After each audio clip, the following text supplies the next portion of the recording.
Yeah, hi. Thank you for taking out time for the interview. No issues. So Okay. you have a YouTube channel? Abhinav, my first question is, which I'm asking it everyone. So much of chaos and confusion in the country. What's happening? Well, what's happening is very clear.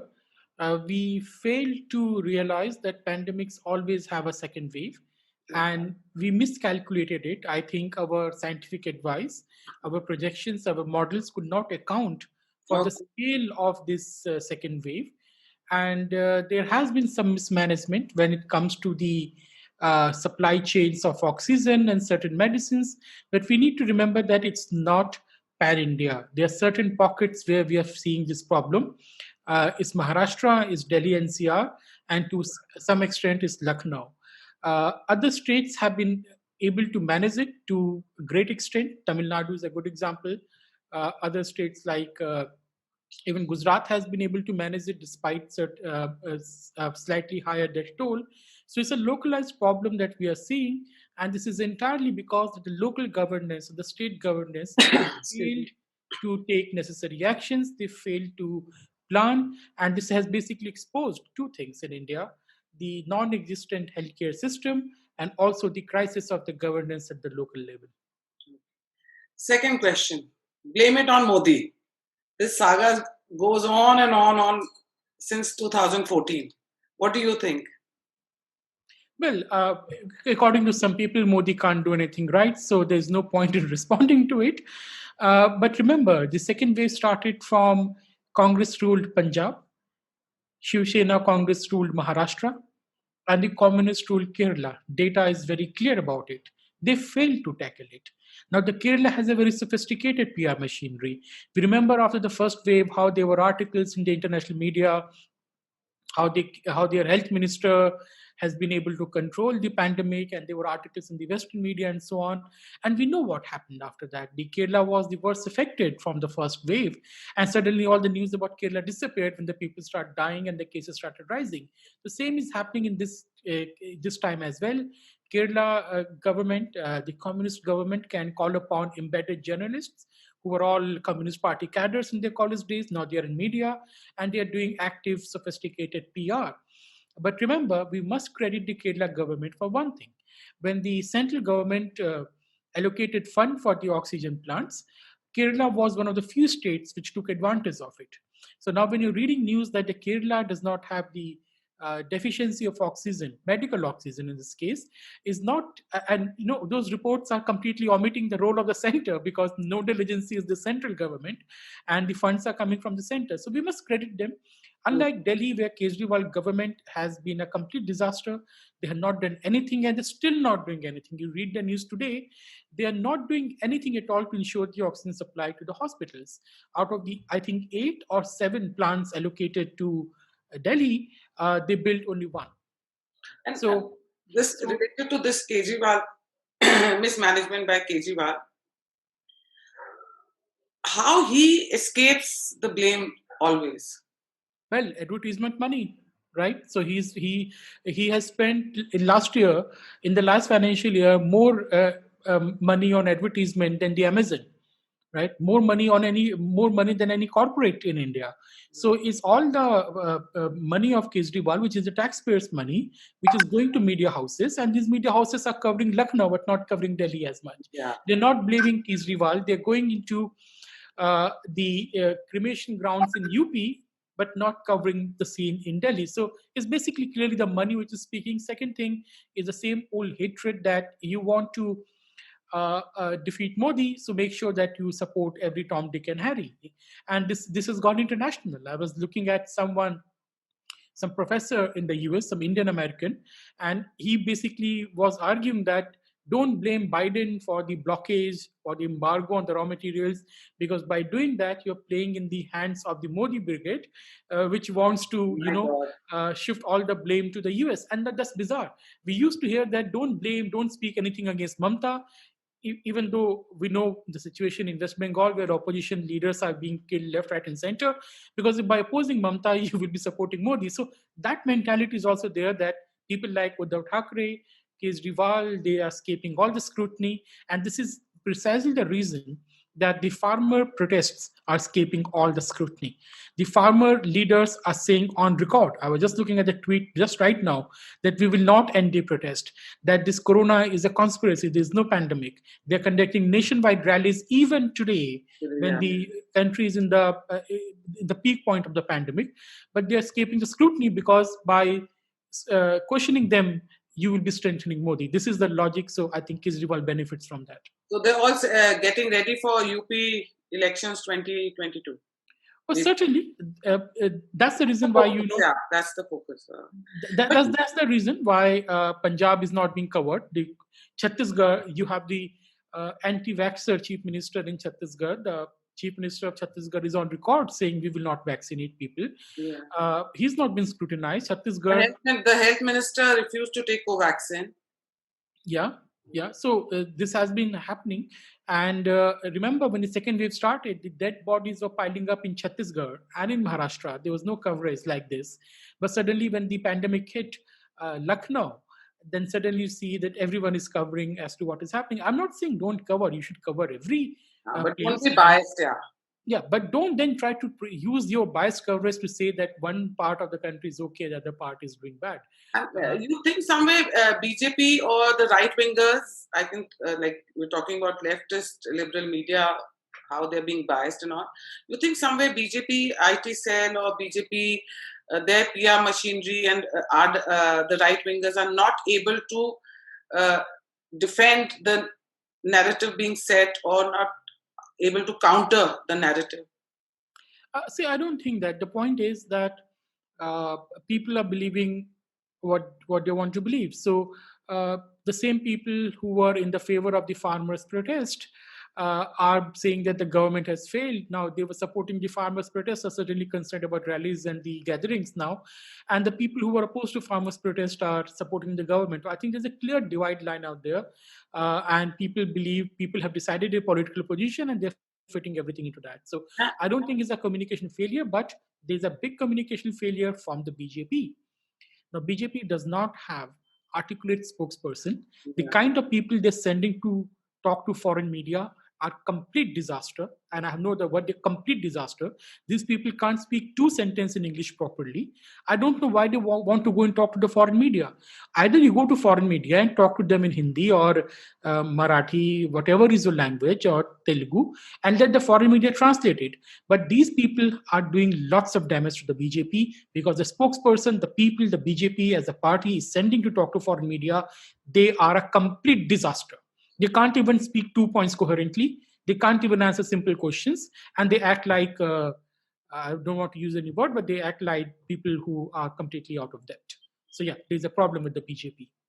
Okay. I read one of your tweets. Mask nahi pehenenge, corona kuch nahi hota, vaccine nahi lagayenge.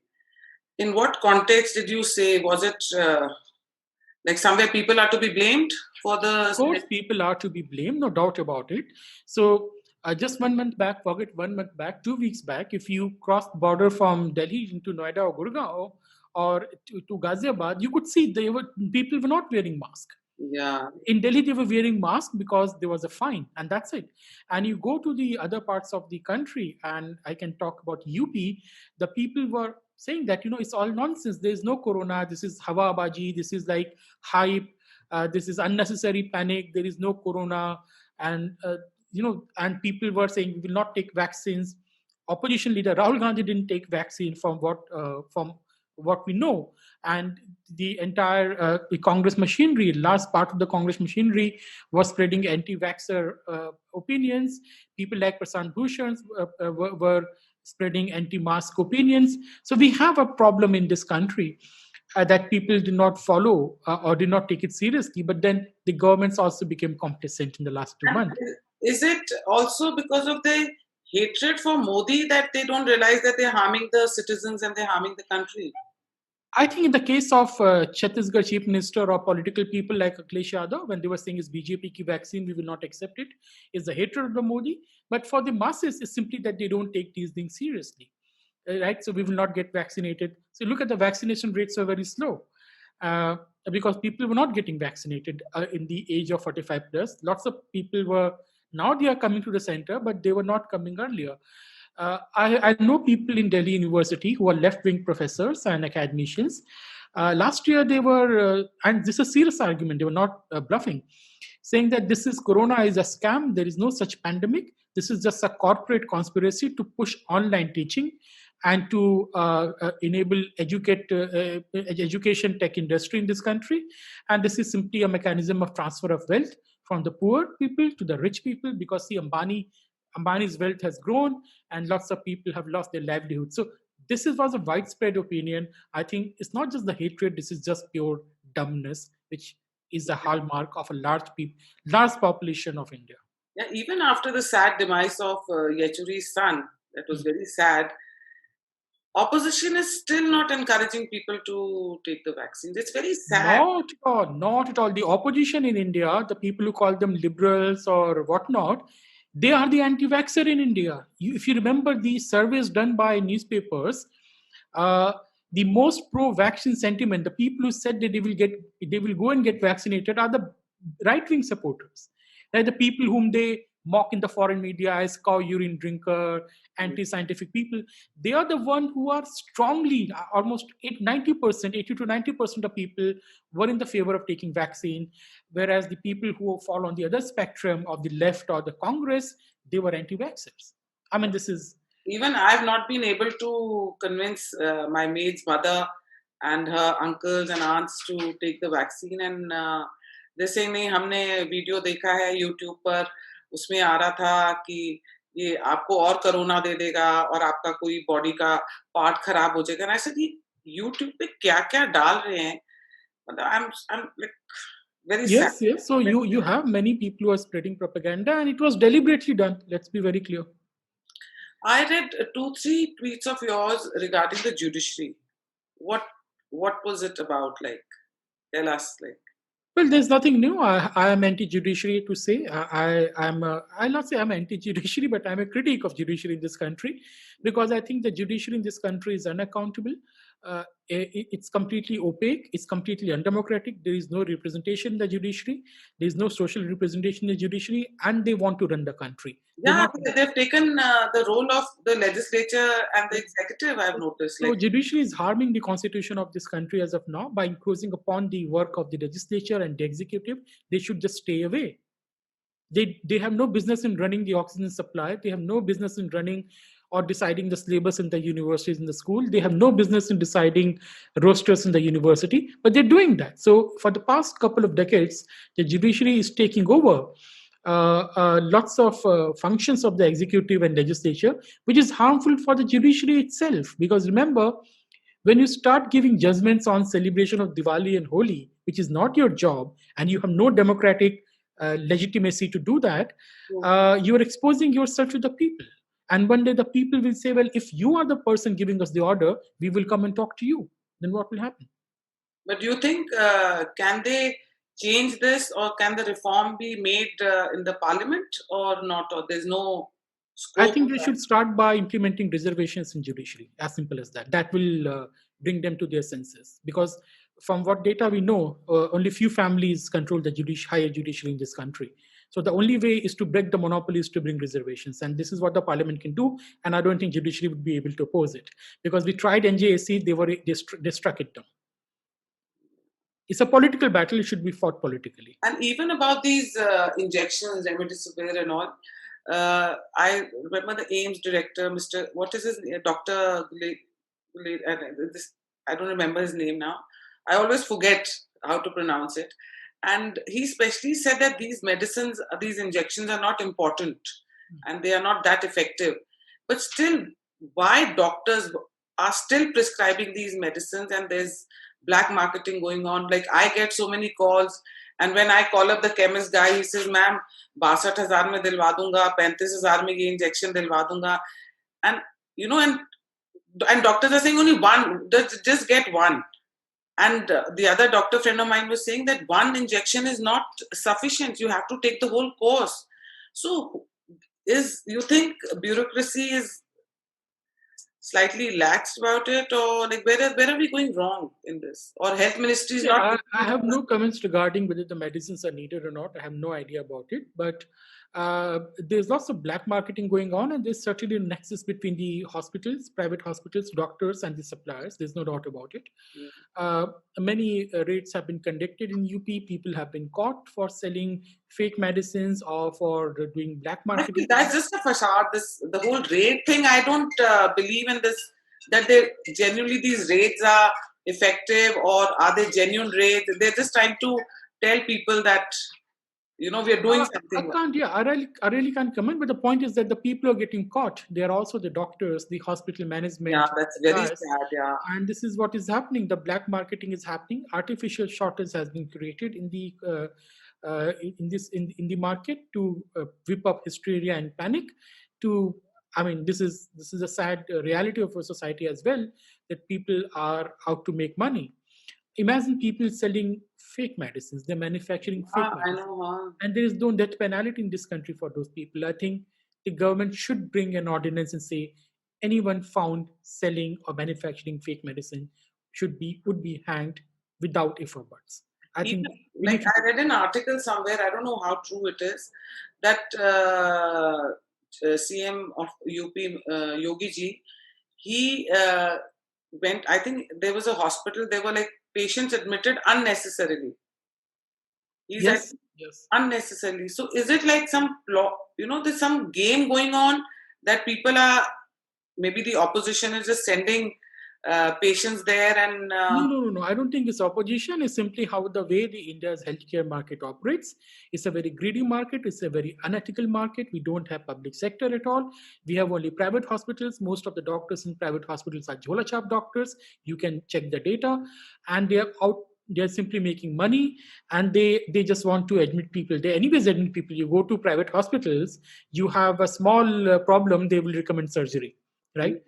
So this is what is happening. Also, many rich people are occupying beds even when they don't need it, because it's simply the panic. So they can stay at home, but they are occupying the beds by paying higher prices, bribes, or pulling up the strings. I don't know, but it's a complete breakdown of the India's private healthcare market. Public healthcare, unfortunately, does not exist. So. Like I called up the admin of one of the hospitals, and I asked him कि beds कहाँ हैं, आप लोग किस basis पे beds दे रहे हो? So he told me, जी कभी PMO से, कभी HMO से, कभी CM कहीं का bureaucrat, तो कहीं की कोई ministry, तो cabinet minister, इन्हीं के phone आ रहे हैं, अमीर लोगों को ही contact वाले लोगों को beds मिले हैं. तो अब आप अगर आम आदमी अगर हमारे hospital में आएगा, so there's no point here in this, it's of no use, क्योंकि beds सिर्फ contact से मिल रहे हैं बड़े hospitals में. Yes, that's a sad scenario. There is no capacity, and India in the last 70 years has been a complete failure on the healthcare. Let's be very clear about it. I think Modi ji will have to work really hard because a narrative is being said, and even right wingers are going crazy and they are attacking Modi. I think any person who is losing their family members or people, their friends and all, so this is the reaction, and I hope that in another 7-8 days or 10 days the situation gets better. Situation will definitely get better. There has been some miscalculation, but let's remember one thing. No government has been able to control any pandemic in the history.